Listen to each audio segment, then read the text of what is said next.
वळूया पुढील बातमीकडे। राम मंदिराच्या देणगी पेट्यांमधील कथित अपहार प्रकरणामध्ये काय नवीन माहिती समोर आली आहे पाहूयात।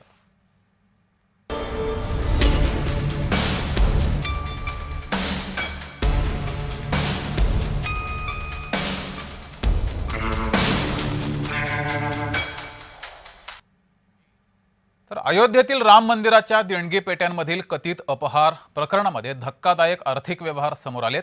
मुख्य आरोपी अविनाश शुक्ला यानं चौकशी दरम्यान चोरीच्या पैशातून सुमारे 19 लाख रुपये स्वतःवर, कुटुंबियांवर आणि मित्रमंडळींवर खर्च केल्याची कबुली दिली आहे।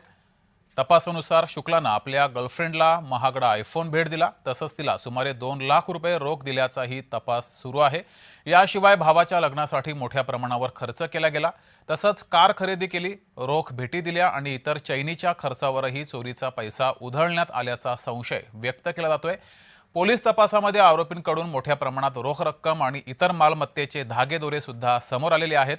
आतापर्यंत अविनाश शुक्लाशी संबंधित 20,39,00,000 रुपयांपेक्षा अधिक रकमेचा मागोवा लागला असून संपूर्ण प्रकरणामध्ये एकूण 77 लाख रुपयांहून अधिक आर्थिक व्यवहार तपासाच्या कक्षेमध्ये आलाय। काही रक्कम रोख स्वरूपात तर काही बँक व्यवहारांद्वारे परत करण्यात आल्याची माहिती समोर येते आहे। चौकशी दरम्यान शुक्लानं चोरीचा पैसा जमीन आणि घर खरेदीसाठी वापरल्याचाही दावा केल्याचं सूत्रांचं म्हणणं आहे।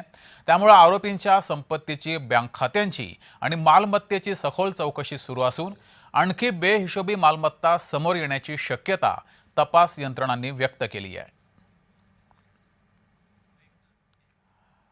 तर राम जन्मभूमी ट्रस्टचे माजी सरचिटणीस चंपत राय यांनी मोठे खुलासे केलेत। गेल्या 6 वर्षात सर्व महत्त्वाचे करार आणि अन्य कागदपत्रांवर माझी सही आहे, फक्त एका कागदावर माझी सही नाही असं त्यांनी म्हटलंय। तो कागद म्हणजे देणग्यांची मोजणी करण्यासाठी संयुक्त मार्गदर्शक तत्व। 6 फेब्रुवारी 2025 रोजी या कागदपत्रावर सह्या झाल्यात, पण मी त्यांच्याशी सहमत नव्हतो म्हणून मी सही केली नाही असं त्यांनी म्हटलंय।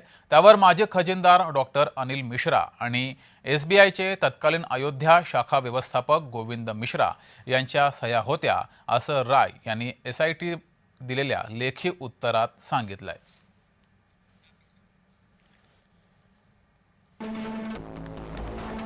त्यांनी काय म्हटले पाहूया। माझ्यावरचे आरोप निरर्थक आहेत असं त्यांनी म्हटलंय।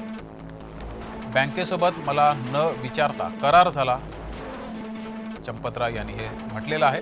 बँकेसोबतच्या करारावर त्यांची स्वाक्षरी नाही असं त्यांचं म्हणणं आहे। दानाची मोजणी करण्याची पद्धत चुकलेली आहे असंही त्यांनी म्हटलंय। बँकेनं सांगितल्यानुसार दान मोजणी केली असंही त्यांनी स्पष्ट केलं।